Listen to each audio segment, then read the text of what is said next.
ভক্তের গৃহে যাবার আগে মায়ের এখন চলছে চক্ষুদান। মা ধীরে ধীরে পূর্ণরূপে হচ্ছেন আবির্ভূতা। শিল্পী যেন পরম যত্নে সাজিয়ে তুলছে মাকে। মাকে নির্মাণ করেছেন পরম যত্নে শান্তিপুরের স্বনামধন্য শিল্পী শ্রীদেব কুমার পাল মহাশয়। দেখো মাকে কি সুন্দর লাগছে। মায়ের এই সুন্দরভাবে সেজে ওঠার মুহূর্ত তোমাদের জন্য রাখলাম।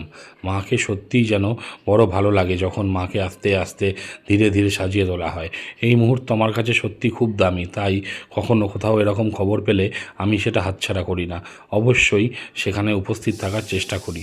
আর আমি উপস্থিত থাকা মানেই আপনাদের জন্যেও সে দৃশ্য আমি তুলে আনবই। অবশ্য সেটাই আমি সবসময় চেষ্টা করে থাকি। কিছু কিছু সময় হয়তো করা হয় না, তার জন্য ক্ষমা প্রার্থী। কিন্তু যেখানে এরকম সুসজ্জিত মাকে আমি দেখি, সেই মাকে আমি আমার মনের মতন করে মুহূর্তগুলো বন্দি করে রাখার ফোনে চেষ্টা করি। তাই সবাই মিলে বলো জয় মা। মা সবাইকে খুব ভালো রাখুন। সবার ঘরে এইভাবেই আসুন।